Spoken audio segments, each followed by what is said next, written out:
Hello folks and welcome back to Medieval Total War. I am Conostep and this is going to be part 38 of my early campaign where I'm playing as the Byzantines. And we have hit a relatively peaceful stretch here in this campaign where I am currently only at war with the Hungarians, which will just stubbornly never get a ceasefire with me, but that's okay. I don't want to take their territory. They both have they're both inland territories, so I'm not really losing much money by not being able to trade with them. And they're kind of providing a nice little bulwark against Polish aggression and even German aggression. Just because if either the Poles or the Germans, if we look at the GA points, the only real competitors to my points at this point, you know, the Almohads are in second place at 134 points to my 171. And then after them would be the Germans at 122 points and then the Polish. So these being like my next, two competitors after the Almohads. And they could gain more points by taking these territories and potentially putting some more pressure on me. This is okay, just having the Hungarians kind of sit here and be in the way of these other Catholic factions. So that's totally fine. And, being at peace with everyone else means there's a lot of trade happening. I am making 18,000 florins per year. That is insane. I am sitting on 569,000 in the treasury, which is also insane. It is just so much money. However, things might be changing pretty soon here because there is a French crusade marker on the map. So I anticipate them setting a crusade in my direction pretty soon. And I am now currently in the mood to allow these crusades sit upon my border until they die out. That is totally fine. Being at war with the French would have me losing 1, 2, 3, 4 ports, it appears. And I'm curious to see what kind of impact that would have on my economy, but I think considering that I'm making 18,000, I think that I can afford to lose 4 ports. Also, the Almohads are taking Aragon right now. They're bribing this rebel army. This was currently held by the Italians, and I was able to assassinate their family line, eliminating them because they would not take a ceasefire. After, what did I do? Yeah, I got rid of their chapter house, thereby getting rid of their crusade that was sent my way. And they still just, wouldn't take a ceasefire. So I thought, screw it, let's get rid of them. And now there's, these rebel territories here in Sicily and Sardinia and Corsica, and then Aragon and Navarre. So yeah, if the Almohads want to take these provinces, that's going to be more trade for me. That's going to help mitigate some of the losses that I'm going to take once the French do declare their crusade in my direction. But I think I'm going to be okay. Now, I will be taking a pretty passive approach to dealing with this crusade just because Champagne is bordering German territory, and since I have a ceasefire with the Germans, I do not want to give them any reason to, take abandoned territory off of me, thereby instigating another war. However, if the Germans do, launch another crusade in my direction, and I feel like I can eliminate the crusade markers of, both factions' crusades without drawing in other outside forces like the papacy or the Almohads or the Danes or the Poles. If I feel like I can do another strike on these, these crusade marker regions, I will totally do that. I won't just play passively for the sake of it. It is faster and more effective to go in there and get it done, instead of just letting that crusade sit on my border for, a million years. But if it's just going to be one at a time, like, this is manageable. This is totally manageable just to kind of let this happen. And I know I've been saying this for literally hundreds of years, but I know there's going to be a Swiss and Burgundian emergence at some point, and I'm just really curious, like, when is that going to happen? This is the late game. 1320 is when the late game starts. So yeah, we're in it. So where be the Burgundians and Swiss? Where y'all at? I have like a million bishops and priests trying to cause some. Is this having any effect? Like, I'm still sitting at 44% Orthodoxy compared to their 56% Catholicism here in Tyrolia. And they don't even have a church here. They don't even have like a... Do they have... It looks like they do have a Catholic priest or bishop. But I have a bunch of guys here. What about the neighboring provinces? Are there any churches in any of these neighboring provinces? There's a church here in Venice. And I know that the church's effects do have spillover effects on neighboring provinces. So they can influence the Catholicism in, you know, Tyrolia that way. So I'm assuming Switzerland's getting the same thing from neighboring provinces. Swabia, perhaps. Yeah, Swabia has a church. And Bavaria has a church as well. So, yeah, Bavaria borders both provinces? No, they don't border Switzerland. Okay, okay. Well, that's... I'm assuming that's what's going to keep them in it, is that. But, whatevs. I'm trying. I'm also trying down here. I'm just sending Orthodox bishops down to Almohad territories to see if it does anything. I'm experimenting. I'm just trying to see if this has any effect here. I can also try sending some... I have a spy here in Morocco. He's been kind of chilling out. He has 2 valor, so he's going to be lowering the population loyalty. But there's a lot of Almohad forces here, so that's not going to really matter too much. This might have more of an effect. Oh yeah, I have a spy here in Tunisia. Yeah, so... Yeah, okay, yeah. They have 68% loyalty, and that's very low taxes. So that is having an effect. My orthodoxy is higher than their Islam percentage, so yeah, that's having an effect there. I can keep, you know, messing around. It looks like they have a lot of forces up here. Maybe Valencia would be a target. It's mostly orthodoxy here in Valencia, but loyalty is pretty good, and that's very high taxes, so that's interesting. And they have a border fort here, so they would be protected against spies. So that would be kind of a difficult target for me. Are there other targets that don't have border forts? Like Algeria does not have a border fort, so maybe I can send a spy in there. And I do have a spy here in Cyrenaica. Let's see. Algeria. Yeah, let's see. I think I have some spies sitting around. 2 valor. Let's send you down. You can go to Algeria.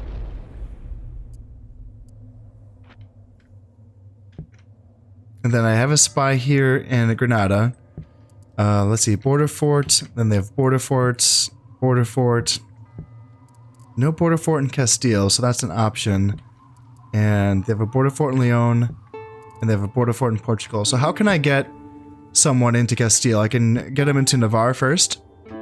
Actually, yeah, that's probably what you were doing. Holy shit, this is... Wow, a 4 valor spy? Manuel Comnenus? That's... Really? That's... Okay, when I see a 4 valor spy, I assume he's going to be an historical figure. Manuel Comnenus is the 3rd emperor in the Comnenian line. This can't be him. That was an emperor. Was there a famous spy that was named Manuel Comnenus? I'm very curious because yeah, that's a 4 freaking valor spy. I can't train those naturally, I don't think. Right? I can train +2 valor. Yeah, that's it. And unlike Syria, which gives +2 valor to assassins, that's why I can train 5 valor. I can train. Oh, the building. Yeah, the building gives +3, doesn't it? Yeah, it does. Yeah. So I can train Valor 5 assassins here in Syria, but +2 Valor spies is as high as it gets for them. So the fact that I have a 4-star or a 4 Valor spy, I mean, unless he's accomplished a lot of things, but I have not been too active with my spies, so that makes me think that he's an historical figure named after one of the emperors of the Byzantine Empire. I don't know a lot about... I've been trying to learn about the Byzantine Empire's history. Obviously, there's a lot there. I started it at the First Crusades. Basically like cutting the history of the empire in half. I couldn't start all the way from the beginning just because there's so much there. I would have literally spent the entire time playing this game just learning about the Byzantines, and I wanted to spend my time learning about other things as well. And so I started learning about the Byzantine infantry empire, starting at the First Crusades, starting with the Komnenian dynasty, starting with Alexius, and I've been kind of working my way through there, learning a little bit about the history of this time period. So it's been super interesting. So whenever I say things about historical stuff, don't really take that for a grain of salt. Like I don't know much. I just see a name and I'm like, oh shit, I recognize that. So he can come down here to Castile. For Valor, that's going to have an effect on population loyalty. But again, there's a lot here. There's a lot of forces here. It's just an issue. Oh, they have demi cannons. Holy shit, nice. Nice. Yeah, come on, Almohads. You guys have to do more shit. Come on. They have a mountain of Almohad urban militia. Like, that's an awesome sword infantry unit. And, like, gold-plated armor Muwahid foot soldiers are pretty solid. And, like, these are good upgrades. And then they could get attack upgrades up here in these 4 provinces. But they haven't built any of those buildings for the attack upgrades because they have iron deposits up here. Like, what are they doing? Guys, attack more. Like up here, there's rebel provinces. Anyway, whatever. Unless I'm saying that, like I'm literally trying to, disrupt the fabric of their society by turning their population orthodoxy. So, yeah, I'm rooting for you, but I'm also like playing against you at the same time. I'm not too worried about their points, honestly. They're only going to be gaining 1 more point than I am in the next counting period, so I'm not too worried about it. Now, I'm waiting to... I did build a bunch of agricultural economic upgrades in the last episode, and I was reminded that... So the numbers on, like, the agricultural upgrades and, like, whether that's worth it or not... definitely, like, one of my viewers really put the work in and really crunched the numbers on trying to figure that one out. And it seems like the answer is yes, right? Like, I can go back and reread those posts to try to get the minutia out of that, but it seems like the real, like, simpleton's answer was, like, the upgrades are worth it, especially in these really long campaigns. If you kind of focus it, maybe not in, like, not the first thing that you do, but maybe, like, after you've, I don't see. I always want to build up my trade empire like first thing, but it might be worth it to focus on like agriculture, just because trade in the early game is really finicky because there's not as many ports because you need to rely on other factions to build their ports. So trade is like kind of one of those things that gets better as the game progresses, whereas agriculture can be a better just a return on investment in the early game, just because it's a cheaper upgrade typically, and you're not relying on external events to kind of help you along. So there's that idea. The other idea, though, is that by building these agricultural upgrades, you are giving your governors and your ruler these virtues, which is going to be like magnificent steward, which is giving plus 30% to all agricultural production. That's really good. And then plus 10 happiness as well in all provinces. Now, he is going to die. He has to die soon. He's 66 years old. I expected him to die a while ago, but he's still kicking. His heir is now making me nervous because he's gotten to the point, it's Prince Romanus. He's 39 years old. And it's like, he's not married. I can't get him married because none of the Catholics are allowing this to happen. So I know, based on my Almohad's campaign, that these guys can have sons out of wedlock. Unless that's just an Almohad. Gosh, now that I'm thinking about it, is that just a Muslim thing? That would be very interesting if CA did that, because it's my understanding that that's a big difference between the Catholic world and the Muslim world, because the Muslim rulers, well, they just didn't really care about what woman the child came from. It could be from a mistress, it could be from the wife, it doesn't really matter. And there's some like pros and cons to that system, isn't there? Like when you think about it, when you just have like this enormous potential stock of, next in lines, you're not really limited to just like the brat that is, the son of the the wife or the queen or whatever, you're not limited to just that. You can pick like someone else who's like just a son of a mistress and be like, hey, he's better. He's way, way better. So like he's going to be the next ruler, you know. But also the con of this system seems to be that there is much more potential for civil war, I think. I like that's like what you say. Like I think that's like the textbook answer. It's a funny thing though, because I don't know, like were the Catholic kingdoms really more stable than the Muslim ones? I don't know. You can answer that if you know the answer. You can tell me what you think. Now, did CA put that in game? Because when I was playing the Almohads, I feel like there were instances where I was getting very nervous because obviously, these heirs weren't getting married because I couldn't get them married. And I would have an old king coming up, and then, I would have an old heir, an next in line who's like, in his 40s when the dad dies. And I'm like, oh shit, like, is this guy gonna, like, what's gonna happen here? And I think in one instance, the heir did die without having any sons. And now I'm thinking, okay, shit, now we're gonna go down to the second heir who's also pretty old. But then he had a son. He had like a son out of wedlock. It was fine. It was no big deal. It's just that didn't show in the heir list because that doesn't show that. Like, it doesn't show like sons of anyone, not to mention like, the second line or the third in line. Now, I don't see, is that, did they do that just for Muslims or what? I don't know. Or the Orthodoxy or what? Like, is it different for different factions? I don't know. This is something that I can take a peek at and try to, keep my eyes and ears on this and try to pay attention to it. It's going to be interesting because my next in line, as I mentioned, is probably going to, he's going to be 40 at least, if not in his 40s by the time his dad dies. It might take a year or two before he gets married, and it might take a year or two, hopefully before he has a son. So this might not happen for him. So it'd be going to the next in line. Who would that be? 28.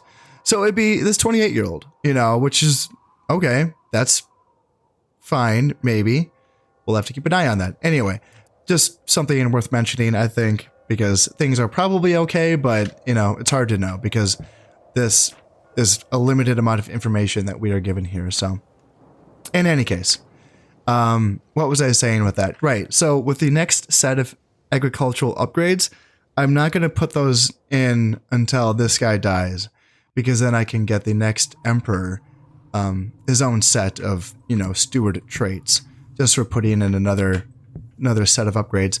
Now I'm wondering how many does it take? Because with an empire of this size, I'm curious if I can maybe be more efficient in further campaigns, where if it takes like only 5 or 6 of those upgrades being put in to get that that virtue, then I can do that, right?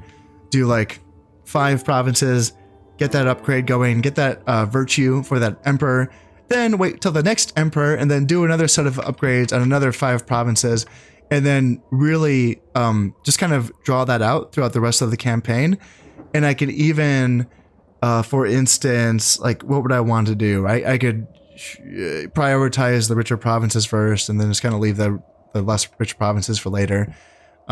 Those are some ideas, I think, and the money's probably worth it, again, as was mentioned again by my viewer who was crunching the numbers for me. But also just something that he did not take into account was this virtue that gives, as I said, 30% to all agricultural production. That's all agricultural production.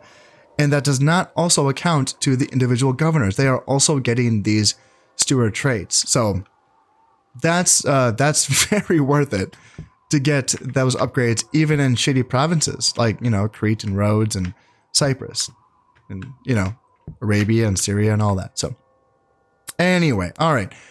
I think that's my little 20-minute rant to begin this episode. I think things are going to be pretty stable. I wanted to put all that information out there just because I might burn through a few turns without reporting on too much. Obviously, once this kicks off, I'll talk about that. There are no French boats in the water, so I don't have to worry about that. I've looked at that, and there's nothing for me to worry about. So that should be fine. And as I mentioned, I will, just ignore the French Crusade unless the Germans also join in. That's when I'll start to consider, what are my options as far as, aggressively dealing with this issue. I must say, now that the French are marching in my direction with this crusade, I'm still making 12,000 florins. I can't, I can't be too bothered. Yeah, we'll see you. We'll see you once you get your France. Also, I did forget to mention, I am training handgunners. It's the only unit that I'm really training right now is my gunpowder stuff. Just getting some gunpowder going, why not? And I figured I'd do some handgunners and some arquebusiers. I know the arquebusiers are supposed to be the upgrade. They are. They're better shooting, but the handgunners actually have like decent armor and they can fight in melee decently well. And I think it'd be kind of fun to use both units in an army comp. Not that I have practiced that army comp or even have that army comp in my mind, but I think it would be fun to try to think of something to use for, those two units. So I'm just going to keep on training those guys up. May as well. I don't know if I'll ever use them, but yeah, the French Crusade, I'm not too worried about it. My 68-year-old emperor has now had his 6th son come of age, and this is like the 3rd or 4th one in a row that has had 0 command. I mean, almost maybe negative command. I don't know. Chinless Wonder, -1 acumen, -1 command. Great warrior though, +5 health. Yeah, let's take a little peek at him because yeah, this is I think 0 command, decent dread. Loyalty's fine. Acumen's okay. Interesting. Yeah, that's Yep, 0 command on, so that's the 16-year-old, and then, 0 command on Nicephorus, 0 command on Prince John, 0 command on Prince Michael, and then Prince Romanus, the heir, of course, has, a ton of command, so. Yeah, wow, that's fascinating. Aha! Here is another crusade, this one by the Germans. So I'm going to have to take a peek at that and see where that crusade is coming from. Boccaccio's great work, The 10 Tales of the Decameron, stand out from the work of other poets of the age. It is fortunate that he is so good, as having been born into a merchant family and been apprenticed in one of the new banks, he showed little talent for business. His works caused at least -10% zeal throughout northern Italy. Okie dokie. The Pope probably is not going to be too happy about that. Now, the German Crusade, where is it coming from? There's a Crusade marker from the Germans, but I'd imagine that here it is. Okay, it's coming from Franconia, and it's not coming from Franconia. It must have came from, let's see, okay, I wasn't paying it. I didn't see it last turn, so is it Lorraine? Yeah, this is confusing. It's either going to be Friesland or Lorraine, would be my guess, right? Although Swabia also has a chapter house. Man, they have a lot of chapter houses.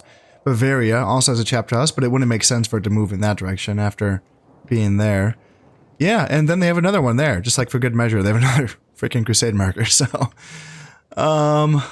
yeah, it's a lot to consider. I think it would be prudent to start in Friesland. I can just, bring a 6-stack army to come in, and we can start here in Friesland and see if this is going to be the source of this crusade. And if it is, fine. Then we can move on to Champagne and destroy the French chapter house here. And if it's not, then we can kind of look around and see, we can check out. I mean, we'll be going through Lorraine on the way to Champagne. And we can also check out Swabia and a few other places to see if that's going to be the root cause of it. So yeah, we have another little raiding party on our hands. Actually, now that I'm looking at it, I'm just realizing Friesland is right next to the Danes. And I do not want to cause a war with the Danes. I do not want that to happen.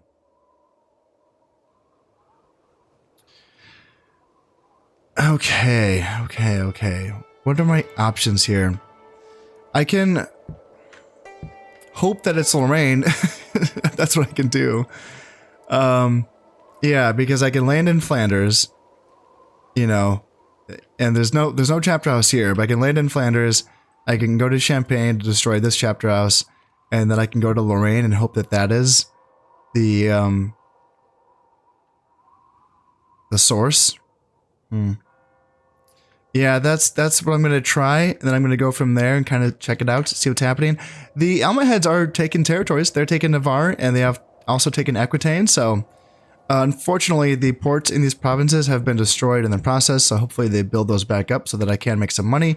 And even with being at war with the Germans and the French, I'm still making 6 grand per turn, so that feels very, very okay. However, that does mean that I do need to destroy this German boat here, so let's get my Dromons here, and they can catch the German boat. What is it, by the way? It's just a bark. Yeah, they can catch the boat, and then my fire galleys can destroy the boat. These are fire galleys, right? Yeah. And that'll be fine. Let's take a peek and see, are there any other German boats or any French boats? I'm not seeing anything. Alright, so that should be fine. Now, let's just get my raiding party all set and ready.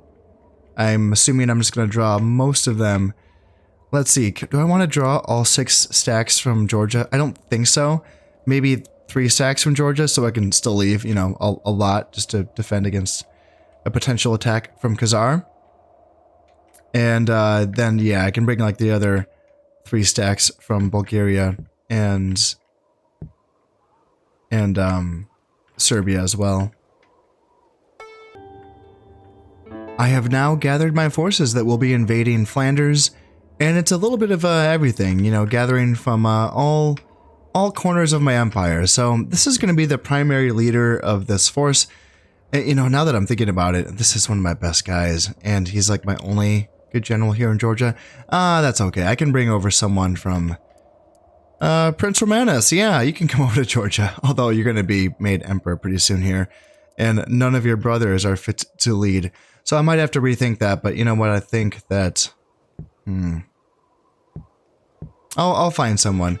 Yes, you can lead the attack. You're good. You're good. Yeah, Lord Angelus, 8-star general, and he's also a skilled attacker, so he's going to be a 9-star general when he's attacking. And then the most honest is going to be giving +1 morale as well. So yes, he is very, very good. So I will be bringing him. Also, I have a couple other like backup generals just in case.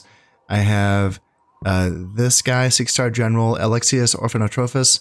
And other than being a 6-star general, he doesn't really have any other traits, I don't think, that make him a better...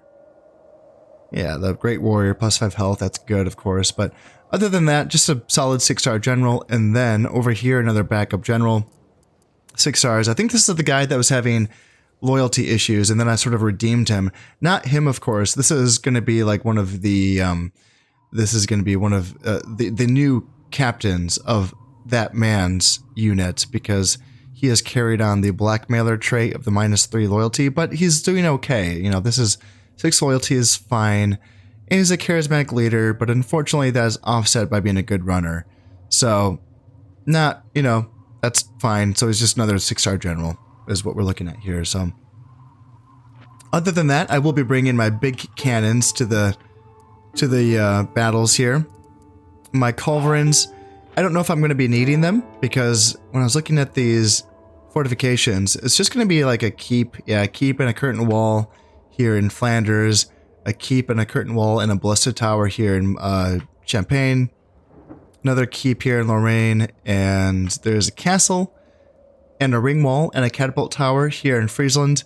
Again, I'm not sure how I want to handle this, if this is somewhere I even have to go in the first place. I guess I'll find out. And then Swabia has a castle and a ring wall and a catapult tower as well. And that's another potential option. I don't think it's Swabia, but that's just an idea. So I think we're just looking at mostly keeps here, unless I have to go to Friesland. And my culverins, oh man, they're going to do a wonderful job at getting this down. So yeah, let's start bringing my guys over. You can just come right on over and land in Friesland. And you can bring all your homies with you. Ah, crap, I can't bring my guys from Serbia. Damn, right, they're being blocked by the German boats in the Adriatic. No! Okay, well, I think these forces will suffice in driving the French back, and my boats are going to kill the German boat in this turn, so we can just hang out. Just hang out for a turn. Wait for that to finish. And in the meantime, what I can also do is try to find a general for Georgia, like just for the meantime. Also, I should probably bring over... Should I bring over... I'll bring over some reinforcements to Serbia from Bulgaria next turn. Yeah, this is a 9-star general. He should be leading the defense, though, with Serbia, for sure. And then we have a 6-star general left here. Is there anyone else? A bunch of 2-stars. There's a 4-star here. What about you? 4-star general, and nothing that really affects him in battle other than being a great warrior. So, yep, you can lead the defense of Georgia. I don't really anticipate anything happening, but if anything happens, we will be ready. As to be expected, the French have decided to retreat from Flanders. They initially looked like they wanted to reinforce, but yes, that's not going to be enough. So Flanders is now mine, and we were able to sink the German boat in the Adriatic. So let's see, we got ourselves a new pope as well. Doesn't really affect me, I don't think. And then, yeah, that's fine. So now I can bring these guys over, and we can just kind of hang out for a turn. This is going to take 2 turns for that to fall. I don't really need that to fall, so I will probably... I'll probably leave before that's fallen. Yeah, there's no... I don't need to really wreck their shit. I can just kind of let them build. Yeah, it's just... I don't know. I just feel like... I want that port. I want that port to remain, you know? So yeah, I can go down to Champagne and get rid of that. That's going to get rid of this French Crusade, which, yeah, they get some numbers, but yeah, not too worried about it. And then, yeah, Champagne, and then, I'm fingers crossed. I really hope it's Lorraine. If it's Friesland, I still don't really know what we're going to do about that. Let's see, it's complicated. The thing is, so yes, I could just send in overwhelming forces, and the Germans would just retreat to the castle, and that's fine. And I don't need to take the castle to destroy the chapter house, so that is also fine. But even without having taken the castle, I would still count as owning the province, and the Danes could come in and, you know, like take it off me. How is the relations between the Danes? The Danes are not allies with the Germans. So they don't really have incentive to drive them off or drive me off, like to, you know, relieve the siege, because that is one way that you can gain influence, is that you can relieve an ally who is being besieged by an enemy. So if they were allies, there would be some incentive for them to come in here, but it's because they're not. Maybe they would just kind of mind their own business. Is there any other way, like with religion, with like agent actions, that I could deal with this? Would assassins or spies or priests be able to get the... I'm just, you know, scouring my I'm trying to, you know, think outside the box here, you know, like, are there other ways I can deal with this? I could bribe people. that still doesn't really do it. You know, that's still potentially, you know, like I could bribe a stack and then try to cause a, you know, rebellion with spies and see that just, I feel like that takes too long, you know. I don't know. I feel like that's a little bit too much. And even if I do end up in a war with the Danes, they have some boats in the water, don't they? Let me look. Not too many. I maybe just one boat. Yeah, actually, now that I look at it, I think that they just have one boat in the water, and that's up here. So, yeah, it's not okay. I guess if the Danes did want to mess with me over Friesland, then it wouldn't be the most difficult thing to break contact with them with my boats.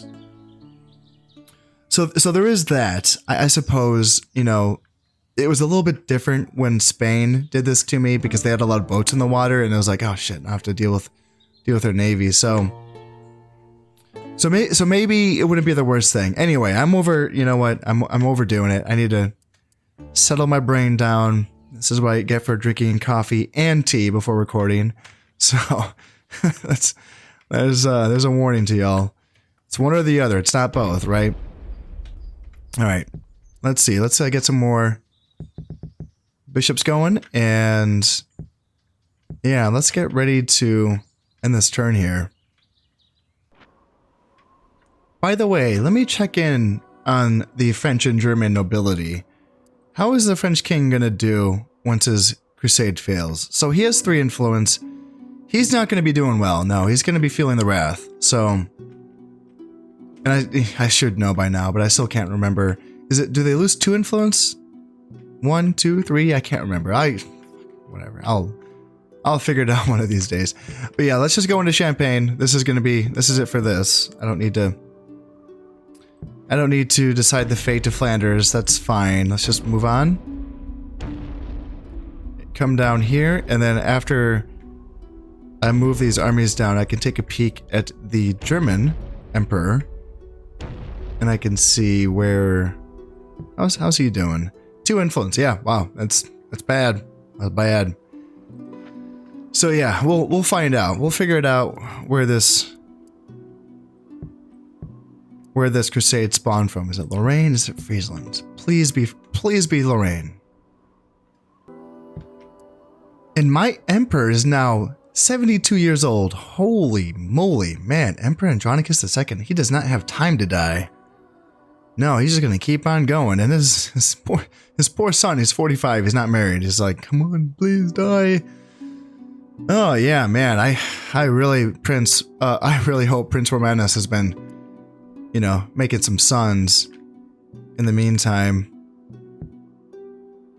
Yeah, otherwise he's not gonna have much time. Anyway, alright, let's drop a save. And yeah, let's see about this. Let's see about this. The chapter house is going to get destroyed, and the French king's influence is going to drop from 3 to what? What's going to be? The Almohads are building up their forces in Cyrenaica. That's interesting. And yeah, they're retreating from Champagne, and yep. German assassins getting caught. Famine in Rhodes. And anything? Nope. Alright, French king. Down to, so he lost 2 influence. Alright, interesting. So that's that. That should hurt. It looks like it hasn't hurt yet. Yeah, it looks like everyone's kind of fine. And let's just move right on into Lorraine. Fingers crossed. Let's hope that this is the one that we need. Let's double check the German Emperor, and yeah, 2 influence is still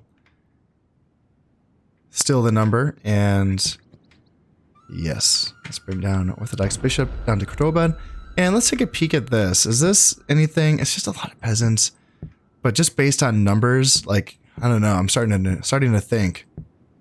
Starting to wonder if I need to put another stack down here. Because yeah, they're advancing in this direction, which is perfect. This is where their Khalifa is. And He's often drunk, so that's not great. His stats are pretty good, though. Good command, lots of acumen, good influence. Yeah, all in all, pretty good. But I'm not... It's not that I'm worried about losing to this. I would, you know, crush this, I'm sure. But I don't want to give them reason to attack me. That's where I'm... That's where my thoughts at. Where I'm kind of like, okay... I could use some more Byzantine infantry. Yeah, that's okay. Let's train some more of those guys. Finally, the Byzantine Emperor has died, and it's going to be time to take a peek at Prince Romanus and see, does he have any sons on the way? Hopefully. Fingers crossed. Because yeah, he's like in his mid to late 40s by now. Looks like I lost a drone on here in the Dodecanese Sea? Oh man, that was kind of tough. Let's see, lost a spy here in Algeria. Okay. And was this the one? Did this do the trick? It looks like it did. It looks like I got lucky. And that crusade marker did come from Lorraine. Let's double check this. Yeah, he's down to 0 influence. Yes, awesome. That's perfect. That's nice. Now, obviously not, you know, I'm not totally like in the clear because there, wasn't there another, there is a crusade marker here in Hungary. So that's that, but I can just, you know, hop over the border. Not from, let's see, I have to watch where I'm coming from. It's here I don't want to attack from because it's a river battle, yeah. But I can attack from Bulgaria. Now, again, it's not super ideal because it does border Poland, but there's really, okay, this is kind of lucky. The only Polish province that Hungary borders is Poland itself, and like they don't really have a massive force that could come to a new province and stabilize it. So that's good. And then, yeah, the Hungarians, they're not going to take it. They should, but they didn't take it when it was rebel held, so why would they take it now? Awesome, that is wonderful news. Now I can just kind of hop on back to Flanders. That was a very productive raiding party. So yeah, I can come back here and I can just float on home. And yeah, like I could be back. Like I could end up just, you know, having to come right back.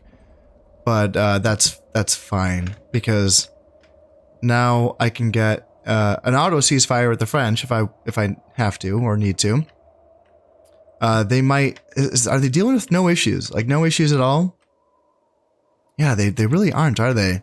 How's their general's loyalty? 0 loyalty here. Loyalty's fine. Loyalty's fine. Okay. Okay.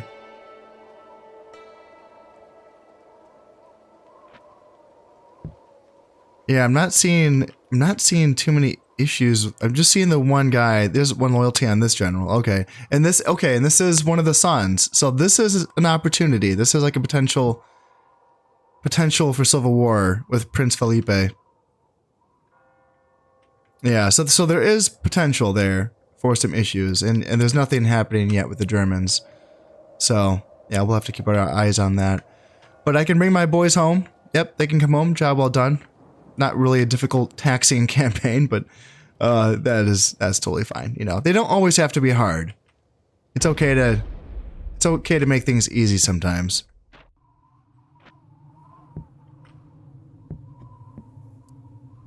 And Emperor Romanus V. Okay. Yes. You are 47, and it's just his brothers.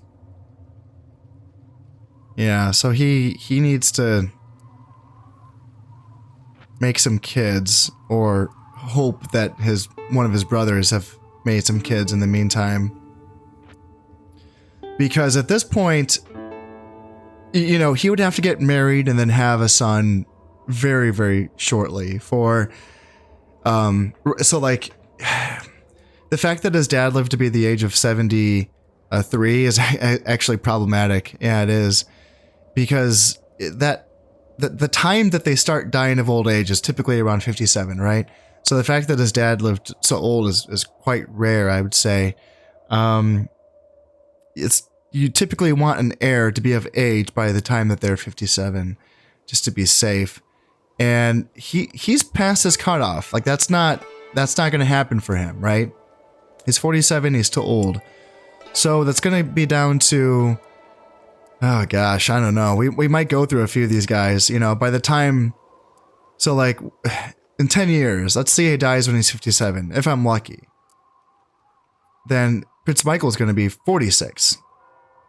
You know, 47. He might be older than Prince Romanus is when he became emperor. So, you know, it might not work for him either. So then what? We're looking at Prince John? Probably the same thing.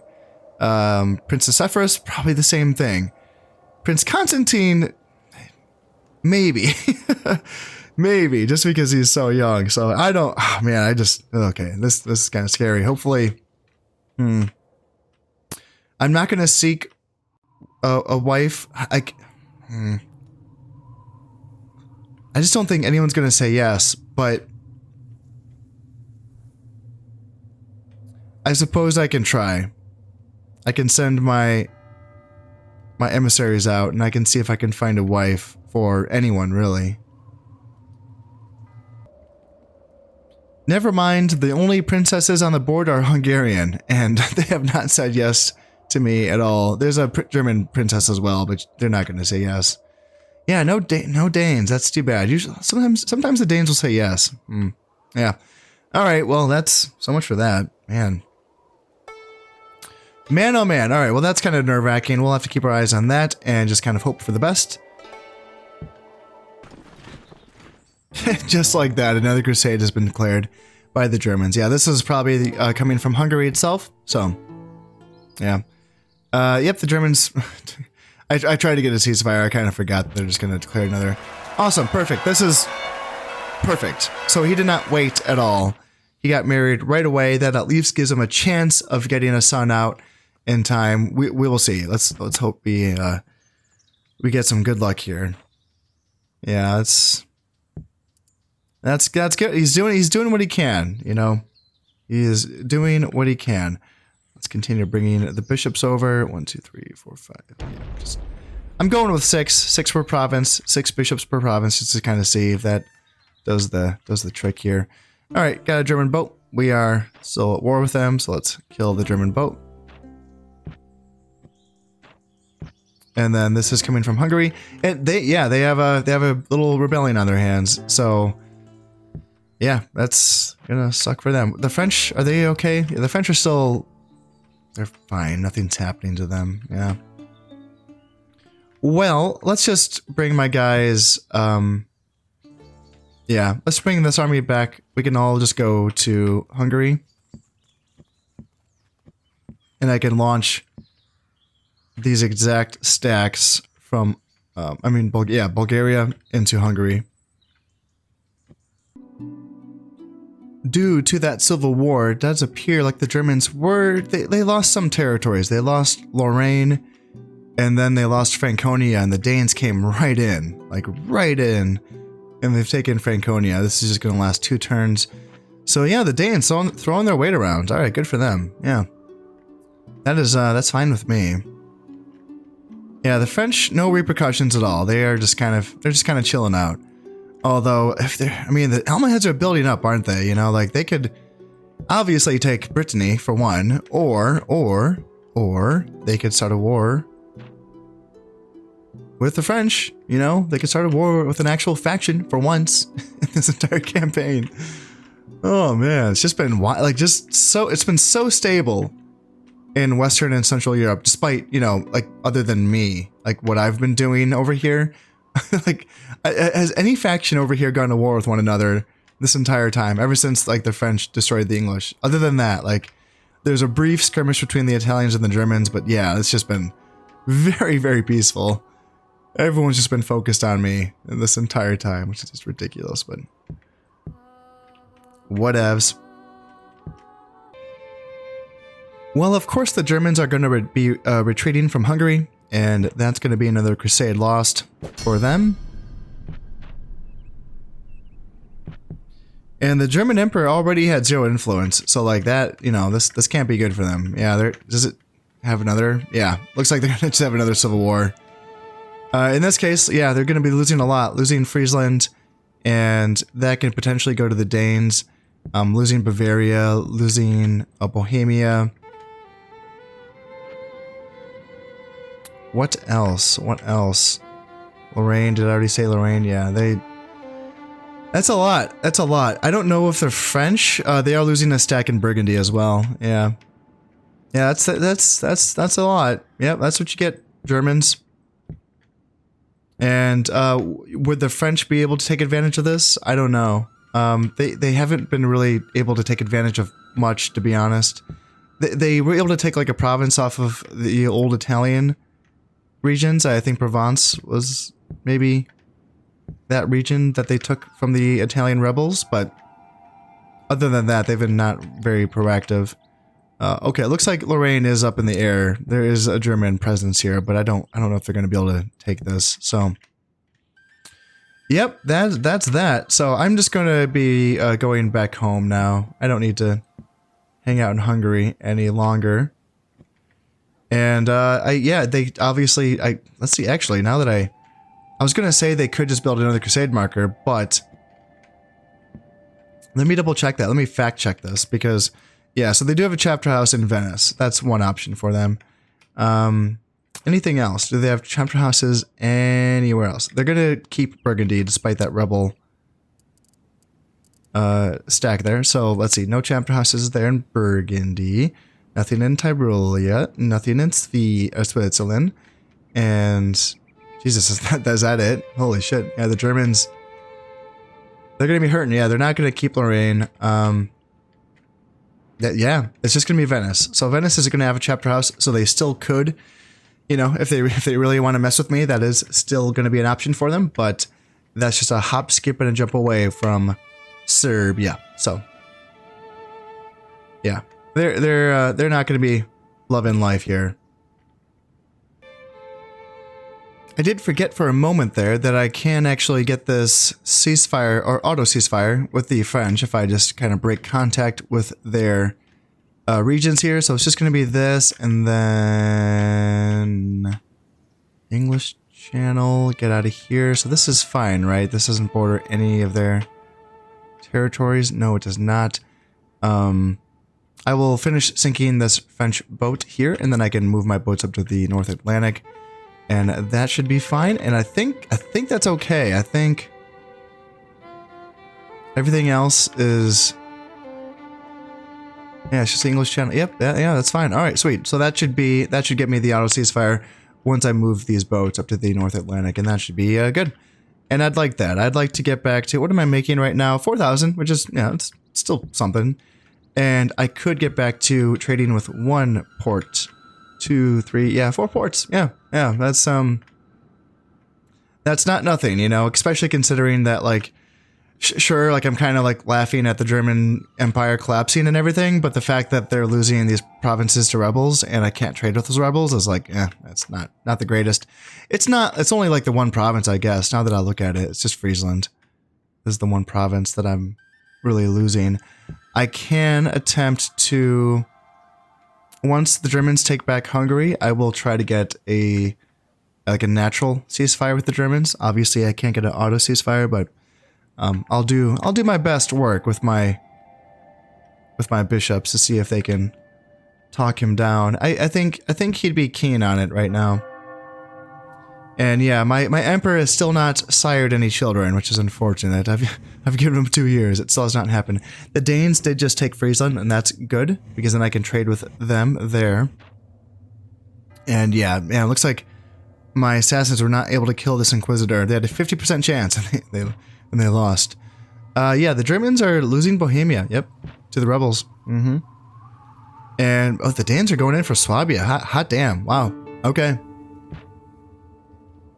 And the Germans tried to take Swabia, or are they retreating from the Danes? Looks like I did sink the French boat here. Awesome. And still nothing.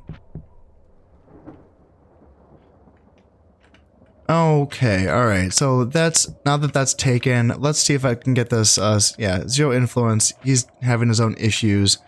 So let's see if we can get that ceasefire with him. There's no crusade marker in Venice, so yeah, hopefully that works. And then let's move these boats up here. And that should work. That should do the trick, right?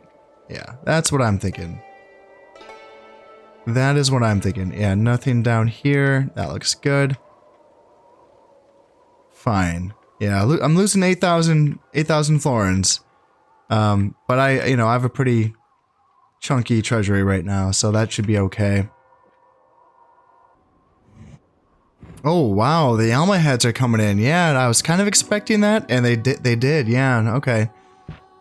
Yeah, I probably could have reinforced Egypt a bit more. I mean, I will defend it, and I will win, but let's see. Looks like the Germans, yeah, they're losing. Yeah, they're going for it, man. They're not even. They're like, yeah, screw you. I mean, it's a lot of peasants. Their reinforcements are not much. It's peasants and Saharan cavalry, and that's fine. The interesting. Their primary army is going to be like all ranged, and then like light cav. So like I'm not too concerned. That can be tough in the desert. A lot of arbalesters are tough. Desert archers are tough, but these arbalesters are tough, but they're going to suck in the desert. Like they're going to be really tired. And yeah, some guns and some Saharan cav. 4-star general as well. That's better than my 3-star general.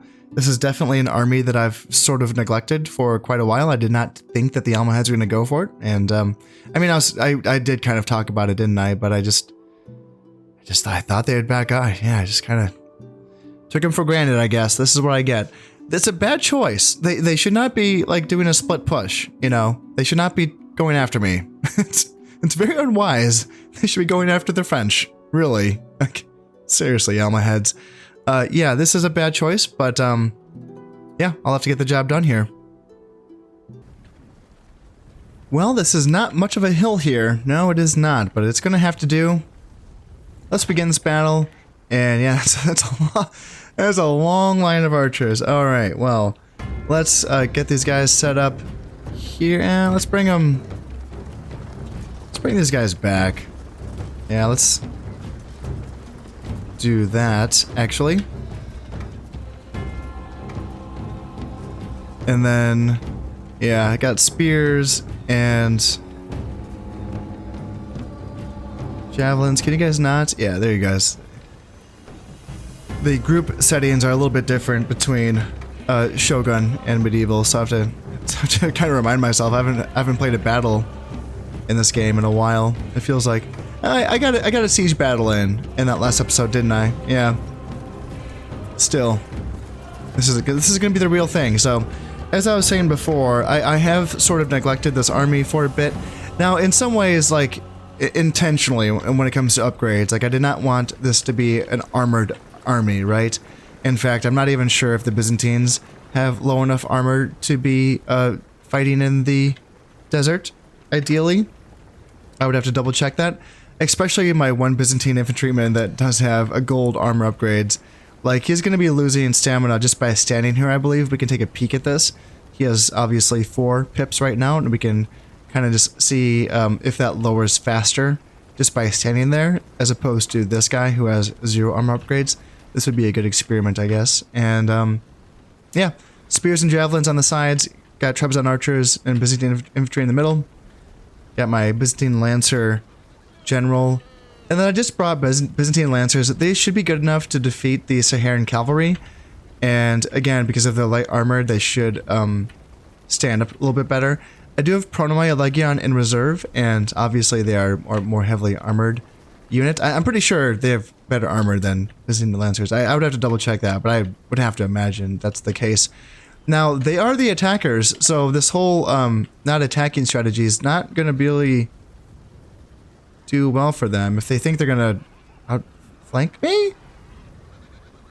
I don't know. Yeah, they're going around to the Oasis side, so that's cool. Yeah, if you guys want to start shooting, that's fine. If you guys want to start retreating, that's cool as well.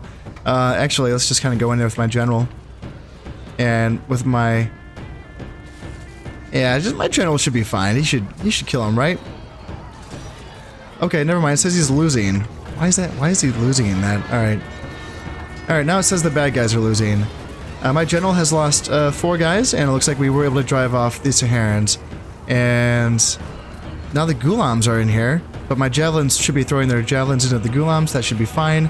Byzantines turn around and, yeah, trap these guys. And then, yeah, you guys can back up a little bit so you don't throw javelins into my general. Byzantines, you can back up. That's fine. And then you can back up as well. You guys go here. And, oh, yeah, they're going back in for a charge. Okay, we'll turn around and fight them. And then, yeah, the Byzantines... Man, these Saharans, that's so funny. Like, why are they doing that? That's so weird. All right, well, in any case, let's have this section of my army start to turn this way so that we can face the enemy. And then, yeah, this side as well, just because they're going to be attacking this flank. And then let's get my Byzantines all the way over. And then, yeah, they're going to be coming from that side. All right, General, you don't have to keep doing that. You can back up. And then, yeah, on this side, let's see. Desert Archers can definitely be beaten by Horse Archers, but I feel like backing up a little bit just to kind of draw them in a little bit.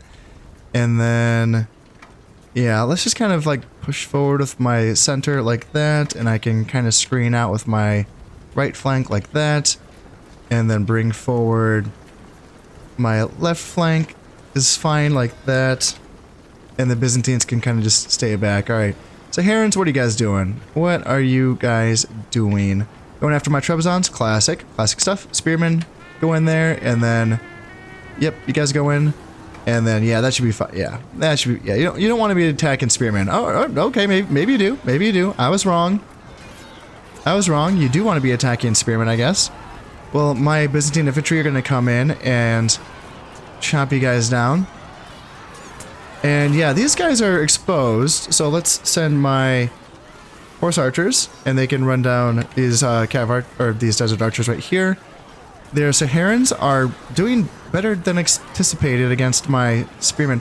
Why are see, this is like not having upgrades. It's freaking weird, man. Like, you'd think this is a fight that I should be winning, but it says they're winning this. Do I need to bring over my other Byzantines to help out? It's so strange. Down to 13 guys, and I've, 200 men here, I mean, despite the damages.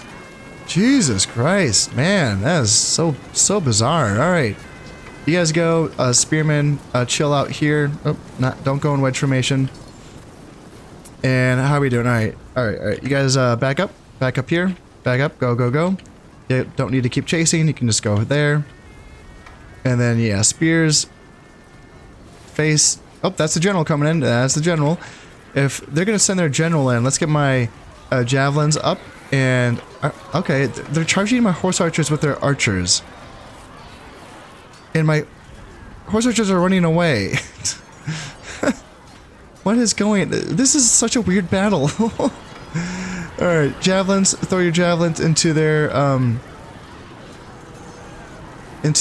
general there. And then, yeah, screen them out. Chase these guys down here. And then spearmen come around and chase these guys. Javelins, just... chill out. Stop retreating. You don't skirmish. Just throw your javelins, guys. Spears. Whoa, that's not the controls. Spears go here, and then. All right, man. I lost 2 units for like nothing. Basically, it's so stupid. All right. Well, the general's running away, so there's that, and then a spearman to go there, and then. Is it time to charge in? It feels like it. It does feel like I should charge in, so let's kind of push forward. With my units here, and then my units here. And then Byzantine Lancers just to clean everything up. Almost. I'm a little worried about these Berber camels. Like, they can do a lot of damage against my Byzantine Lancers, probably, would be my guess. So let's just go in with my spears, and then let's just keep my Lancers off to the side, and we can maybe get a flanking attack in. General can stay close, and yeah, I'd imagine that my Trebizond archers should do well against a lot of their skirmish units. Let's see, archer or spears go in and help out here. And just push forward. Yeah, that's one of the reasons why I like bringing javelin units in these situations, is because they can do well against skirmish, based armies. Javelins push up, and then let's go in. I know it's not a perfect fight against the Berber camels, but we can kind of like just push them off. Let's see, handgunners versus spearmen. Wow, they see. I wonder if handgunners would actually win that fight. Let's get the Byzantine infantry down, and they can. Okay, so the handgunners are losing, so that's good, I guess. And there we go. Our lancers are causing some issues here. And let's see, you guys get into the Pavis Arblasters. That should be fine. And then javelins, yeah, just charge into the rear of the handgunners. That should also be fine. That should work out for us. General, just stay nearby. I don't need you like getting yourself killed or anything. All right, this is going okay. I think this is going okay. Just keep pushing forward with the Trebizonds. I can use them in combat if I need to, but I don't really feel like I need to right now. And then let's bring in some reinforcements. I probably should have done this a long time ago, but yeah, let's bring in a couple guys there. And are these handgunners still fighting? Are they actually still fighting? Or are they running away? I can't quite tell. Let's see, Byzantine Lancers, okay, yeah, running those guys down, that feels good. More Arbalesters, let's, Lancers, charge into the rear of these crossbows here. And then, let's see, I don't want to go too crazy with this pursuit. It's across a desert, my guys are going to be getting tired. All right, charge in there. Yeah, and obviously I am the defender, so I should, at some point, just get back onto my hill and get ready to defend. So yeah, we got a break there. That's looking good. We were able to kill a lot of guys there. So let's just pull back with our infantry. I can let my cav continue to push if that's what they are inclined to do. But then I can just, yeah, just pull back with my infantry here. Here is the second wave of the Almohads, and it looks like they are not keen on fighting this. Yeah, their general has run away, and it looks like they are going to be retreating. Just to be safe, I will send my Byzantine Lancers back. Just to be safe. But yeah, it looks like they're like, yeah, why are we fighting in Egypt? This is stupid. So yeah, that was okay. I killed 332, I captured 386, and I lost 266. This unit of... can't read that. Horse archers got a point of honor or valor, and then Byzantine infantry also got a point of valor as well. Awesome, yeah. Good result, but yeah, stupid war. That's gonna cause some issues. So they refused the ransom. Interesting. I would think that the Almohads would be able to afford that, but they cannot. So interesting. Okay, I lost a Dromon. So yeah, we're gonna get a bunch of like naval fights now. Or not, I guess. Okay, or whatever. Oh, that was a storm, wasn't it? Yeah, I lost a boat in a storm. Okay. Alright, well, damn. I'm losing 16,000. Oh, man. Alright, well, now I have to go to war with the Almohads. Alright, well... let's see. How expansive is their navy? I mean, obviously, my navy can spank theirs. The bad news is they have boats in deep sea regions that I cannot reach, so that kind of feels stupid. But, I mean, the good news is I can just... like I can just storm their provinces. I could probably, yeah, I could probably invade a lot of their provinces after I've cleared off their navy. And then try to get a ceasefire. Yeah, I mean, that's what I want. I want a ceasefire. I don't want to keep fighting this stupid war with the Almohads. I want to go back to trading with them. But yeah, that's a war. And that's a war that cannot be ignored. That's something... it's not like the Crusade Wars with the Germans and the French where I can just kind of, like, wait for the Crusade to die, and then that loss of influence is going to cause enough issues where they will always want that ceasefire. This is a war against a faction that's neighboring me, and it's going to feel powerful enough to not get a ceasefire until it's really forced to, let me double check this, actually. Oh, I don't have any spies here in Navarre. What? Okay, well, I want spy in Avar.